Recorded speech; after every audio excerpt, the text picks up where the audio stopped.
नमस्कार, मैं ऋषिराज, स्नातक तृतीय वर्ष का छात्र, हिंदी विषय। आज हम साहित्य के संदर्भ में जानते हैं कि साहित्य है क्या, साहित्य का क्या लक्ष्य है और हिंदी साहित्य के इतिहास के बारे में एक सामान्य सी जानकारी आज हम प्राप्त करेंगे। मित्रों, साहित्य के संदर्भ में अनेक धारणाएं प्रचलित हैं। भिन्न भिन्न साहित्य इतिहासकारों ने साहित्य की अलग अलग परिभाषाएं दी हैं, उनकी अलग अलग व्याख्याएं प्रस्तुत की हैं, जिसमें प्रमुख तौर पर यदि हम देखें तो रामचंद्र शुक्ल, हजारी प्रसाद द्विवेदी और अन्य कई जो भी आलोचक हैं, उन्होंने साहित्य को परिभाषित करने का प्रयास किया है। लेकिन एक सामान्य तौर पर जो जनमानस के बीच धारणाएं मौजूद हैं, उसके आधार पर हम कह सकते हैं कि कल्याण की भावना को जागृत करने वाली विधा साहित्य है। ऐसे तो माना जाता है कि जब से मानव सभ्यता का विकास हुआ है, तभी से साहित्य मौजूद है और प्रत्येक भाषा का एक साहित्य होता है। ऐसे ही हिंदी भाषा का भी साहित्य है। मानव सभ्यता के विकास क्रम कहने से तात्पर्य है कि यह आदिकाल से चला आ रहा है, जिसकी कोई प्रमाणिक स्रोत मौजूद नहीं है। यह परंपरा कब से आ रही है, भले ही भाषाओं के साहित्य की काल सीमाओं का निर्धारण हुआ है। जिस हिंदी साहित्य के इतिहास की बात हम करते हैं, ऐसा माना गया है कि वह उसका जो इतिहास है वह 1000 वर्षों का इतिहास है, यानी कि 1000 साल पहले से माना गया है। और जो साहित्य की परिभाषा की बात करें तो साहित्य की परिभाषा के संदर्भ में कहा जाता है कि मनुष्य ही साहित्य का लक्ष्य है, अर्थात मनुष्य निर्माण ही साहित्य का सबसे प्रमुख लक्ष्य है कि हम इंसान बनाएं। इंसान कैसा हो, जिसमें आत्मीयता हो, जिसमें जो न्यायशीलता हो, करुणा हो, दया हो, अहिंसा की भावना हो। हम रामचंद्र शुक्ल की बात करते हैं तो उन्होंने जनता की चित्तवृत्ति को केंद्र में रखा है और उन्होंने अपनी जो परिभाषाएं दी है, उस परिभाषा में मुख्यतः समाज, जनता को केंद्र में रखकर और जनता और समाज के बदलती हुई मनोवृत्ति को उन्होंने आधार बनाया है। वे कहते हैं कि चूंकि प्रत्येक देश का साहित्य वहाँ की जनता की चित्तवृत्तियों का संचित प्रतिबिंब होता है और समय के बदलते स्वरूप के कारण जनता की चित्तवृत्ति में भी परिवर्तन होता चला जाता है और आदि से अंत तक इसी बदलती चित्तवृत्तियों का जो अध्ययन है वह साहित्य का इतिहास है। हजारी प्रसाद द्विवेदी कहते हैं कि जो मनुष्य ही साहित्य का लक्ष्य है, अर्थात साहित्य है उसका एकमात्र उद्देश्य है और अंतिम लक्ष्य है कि मनुष्य का निर्माण।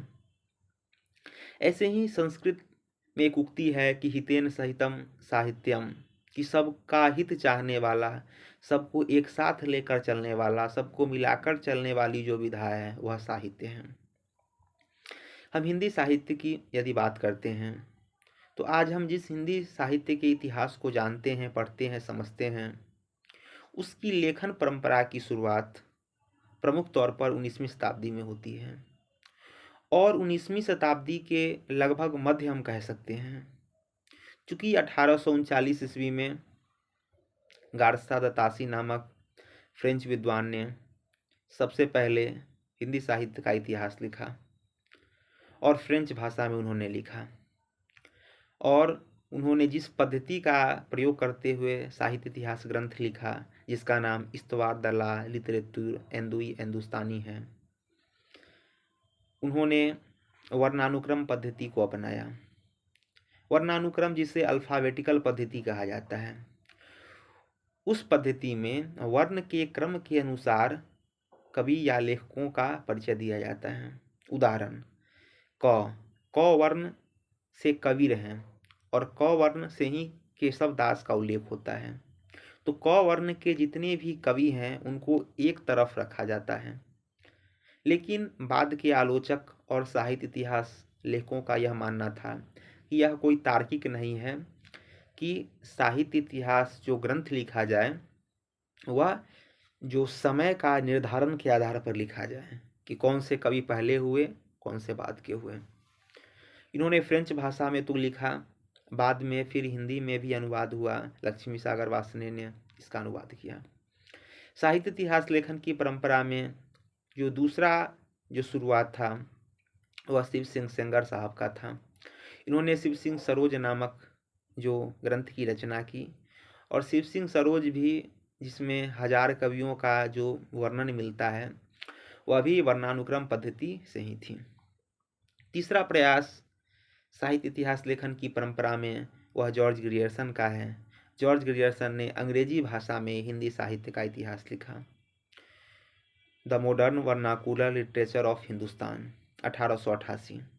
और इस इतिहास ग्रंथ की यह विशेषता है कि इन्होंने हिंदी भाषा का क्षेत्र निर्धारित किया, अर्थात अपने साहित्य इतिहास ग्रंथ में सिर्फ हिंदी के कवियों का ही इन्होंने उल्लेख किया, और हिंदी साहित्य का उन्होंने काल विभाजन भी किया, नामकरण भी किया। 11 कालखंडों में इन्होंने हिंदी साहित्य का इतिहास लिखा।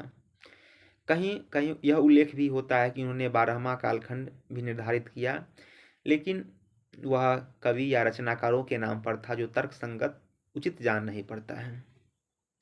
और 11 जो कालखंड में इन्होंने साहित्य का जो काल विभाजन किया वह राजनीतिक प्रवृत्ति को केंद्र में रखकर, तो कवि या लेखकों के प्रवृत्ति को केंद्र में रखकर, जैसे जायसी की प्रेम कविता, तुलसी की भक्ति कविता, कंपनी के शासन में हिंदुस्तान, और जो विक्टोरिया के शासन में जो भी हो। सबसे बड़ी प्रासंगिकता ग्रियर्सन साहब की ये है कि वो ग्रियर्सन पहले व्यक्ति हैं जिन्होंने एक वैज्ञानिक ढंग से हिंदी साहित्य इतिहास लेखन का प्रयास किया, काल विभाजन का भी प्रयास किया इन्होंने, और इन्होंने हिंदी साहित्य के इतिहास के प्रथम कालखंड को चारण काल कहकर संबोधित किया, और भक्ति काल को इन्होंने बड़ी उपलब्धि बताते हुए इसे इन्होंने हिंदी साहित्य का स्वर्ण काल कहा। इसके साथ साथ इन्होंने तुलसीदास की विशेषताएं बताई, और बुद्ध के बाद तुलसीदास को सबसे बड़ा अवतार ग्रियर्सन साहब ने माना है। फिर साहित्य इतिहास की लेखन की परंपरा आगे चली, और रामचंद्र शुक्ल का इसमें आगे यह आते हैं। शुक्ल जी 1929 ईस्वी में हिंदी साहित्य का इतिहास लिखते हैं, और यह सर्वप्रमाणिक है। और बाद के जो भी साहित्य इतिहास लेखक हैं या पाठक हैं, इनके साहित्य इतिहास ग्रंथ का अनुकरण करते हैं, और पूरे देश के सभी विश्वविद्यालय, महाविद्यालय, शोधार्थी, परीक्षार्थी, विद्यार्थी इनके द्वारा जो लिखित पुस्तक है इसका अध्ययन करते हैं, और यह प्रामाणिक पुस्तक भी है। तो हिंदी साहित्य का जो इतिहास जो लिखा गया वह उस समय लिखा गया जब हमारा देश पराधीन था, अर्थात अंग्रेजों के बेरियों में हमारा देश बंधा हुआ था। ऐसी स्थिति में किसी भी साहित्य इतिहास लेखक के लिए साहित्य इतिहास संबंधी रचना करना एक चुनौती भरा कार्य था। इन्होंने जो भी साहित्य इतिहास ग्रंथ हैं, चाहे राम कुमार वर्मा ने लिखा है हिंदी साहित्य का आलोचनात्मक इतिहास, जिसमें उन्होंने समूचे हिंदी साहित्य के इतिहास को 5 कालखंड में वर्गीकृत करने का प्रयास किया। इसमें संधि काल, चारण काल, भक्ति काल, रीति काल, आधुनिक काल। फिर मिश्र बंधु जिन्होंने 8 कालखंडों में बांटा है, प्रारंभिक काल, माध्यमिक काल, अलंकृत काल, परिवर्तन काल और वर्तमान काल। फिर उन्होंने प्रारंभिक, माध्यमिक और अलंकृत को भी 2-2 उपखंड में बांटने का प्रयास किया है। फिर बच्चन सिंह ने लिखा है। फिर गणपति चंद्रगुप्त ने हिंदी साहित्य का वैज्ञानिक इतिहास उन्होंने लिखा है। तो भिन्न भिन्न साहित्य इतिहास लेखकों ने जो हिंदी साहित्य के इतिहास ग्रंथ लिखे हैं, जिसमें शुक्ल जी का सर्व प्रमाणिक है, और शुक्ल जी के बाद जो भी साहित्य इतिहास लेखक हुए उन्होंने या तो शुक्ल के विरोध में लिखा या शुक्ल के द्वारा प्रतिपादित परंपरा का अनुकरण किया। इस संदर्भ में हजारी प्रसाद द्विवेदी का एक सर्वप्रमुख नाम है, और डॉक्टर गणपति चंद्रगुप्त ने की एक पंक्ति है कि गणपति चंद्रगुप्त का कहना है कि हजारी प्रसाद द्विवेदी ने रामचंद्र शुक्ल के अनेक धारणाओं एवं कथनों का तर्क सहित उन्होंने खंडन किया है। यह गणपति चंद्रगुप्त की उक्ति है। फिर हजारी प्रसाद द्विवेदी का बड़ा महत्व है हिंदी साहित्य के इतिहास के संदर्भ में। ऐसा माना जाता है कि हजारी प्रसाद द्विवेदी ने हिंदी साहित्य का इतिहास कोई ग्रंथ नहीं उन्होंने लिखा है। इन्होंने अपने साहित्य इतिहास संबंधी विचारों को 3 पुस्तक में प्रतिपादित करने का प्रयास किया है। पहला पुस्तक हिंदी साहित्य की भूमिका, जो 1940 में प्रकाशित है। दूसरा हिंदी साहित्य का उद्भव और विकास, और तीसरा हिंदी साहित्य का आदिकाल। जहाँ तक माना जाता है कि हजारी प्रसाद द्विवेदी समाजशास्त्रीय पद्धति, जो साहित्य इतिहास लेखन की एक महत्वपूर्ण पद्धति मानी जाती है, उसके समर्थक थे। और रामचंद्र शुक्ल ने जो अपने साहित्य इतिहास ग्रंथ हिंदी साहित्य का इतिहास 1929 में जो उन्होंने लिखा है, वह विधेयवादी पद्धति पर आधारित है। विधेयवादी पद्धति को भारत में लाने वाले जो विद्वान थे रामचंद्र शुक्ल थे। इसी आधार पर जो भारत में विधेयवादी पद्धति का जनक रामचंद्र शुक्ल को ही कहा जाता है। और वैश्विक परिप्रेक्ष्य में देखें तो तेन या बेन महोदय को माना जाता है। तो हजारी प्रसाद द्विवेदी की प्रासंगिकता ये है, इन्होंने जो 3 जो ग्रंथ लिखे हैं, हिंदी साहित्य की भूमिका, हिंदी साहित्य का उद्भव और विकास, और हिंदी साहित्य का आदिकाल, उसमें बड़ा ही सूक्ष्म और वैज्ञानिक ढंग से इन्होंने अपने साहित्य इतिहास संबंधी विचार को प्रस्तुत करने का प्रयास किया है। और हिंदी साहित्य के जो भी पाठक हैं या जो साहित्य इतिहास दर्शन को समझना चाहते हैं, उन सबों के लिए वह एक आधार ग्रंथ है। हजारी प्रसाद द्विवेदी की मान्यताएं हैं कुछ, जैसे उन्होंने हिंदी साहित्य के प्रथम कालखंड को आदिकाल नाम दिया। उन्होंने जो हिंदी साहित्य का इतिहास का काल विभाजन किया है, 4 कालों में किया है, और समय सीमा भी उन्होंने निर्धारित की है। 1000 ईस्वी से वे मानते हैं, और अब्दुल रहमान को उन्होंने हिंदी का पहला कवि माना है। आदिकाल 1000 ईस्वी से 1400 ईस्वी तक उन्होंने माना है। पूर्व मध्यकाल 1400 से 1700 ईस्वी तक, उत्तर मध्यकाल 1700 ईस्वी से 1900 ईस्वी, और आधुनिक काल 1900 ईस्वी से अब तक उन्होंने माना है। हजारी प्रसाद द्विवेदी ने 4 उपन्यास लिखे हैं, और चारों जो उपन्यास हैं वह हिंदी साहित्य के श्रेष्ठ उपन्यासों में गिने जाते हैं। उनका पहला उपन्यास है बाणभट्ट की आत्मकथा, जो आज़ादी के समय प्रकाशित हुई, आज़ादी के पूर्व ही प्रकाशित हुई है। बाणभट्ट की आत्मकथा के बाद जो उनका दूसरा उपन्यास है वह है, उनका जो दूसरा उपन्यास है वह चारू चंद्रलेख है। तीसरा उपन्यास है कुनड़वा है, और चौथा अनामदास का पोथा।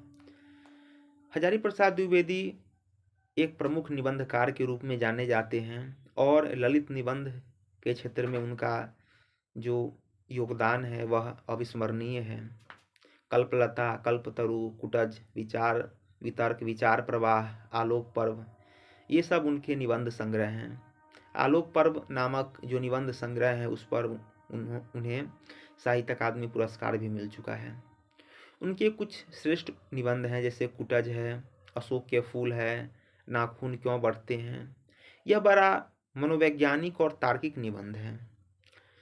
और जो निबंध में लालित्य योजना की बात जो कही जाती है उसमें द्विवेदी जी माहिर हैं।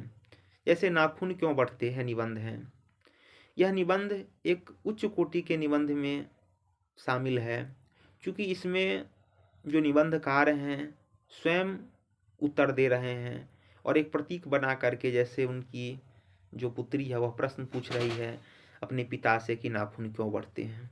तो द्विवेदी जी जो निबंध कला है, आलोचनात्मक उनके जो लेख हैं, साहित्य इतिहास संबंधी विचार हैं, या जो उपन्यास लेखन की जो उनकी सूक्ष्मता और दूरदर्शिता है, जैसे बाणभट्ट की आत्मकथा को लें तो कैसे एक ऐतिहासिक पात्र बाणभट्ट को केंद्र में रखकर कैसे इन्होंने एक उपन्यास की रचना की, और वह उपन्यास श्रेष्ठ उपन्यासों में से एक है।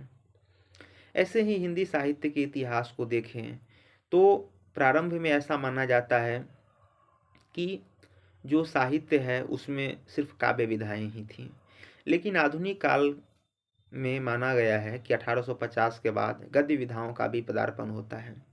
इससे पहले भी गद्य विधाएं थी, लेकिन ना के बराबर कम मात्राएं में थी। प्रमुख तौर पर यह माना जाता है कि आधुनिक काल से गद्य विधाओं का प्रादुर्भाव हुआ है, जिसमें नाटक है, कहानी है, उपन्यास है, संस्मरण है, आलोचना है, निबंध है, यात्रा वृत्तांत है, रिपोर्टाज है, डायरी लेखन है, आत्मकथा है, जीवनी है, अनेक गद्य विधाएं, प्रवासी साहित्य हैं। तो साहित्य के संदर्भ में जो यह प्रारंभ में ही कहा गया है कि मनुष्य ही साहित्य का लक्ष्य है। धन्यवाद।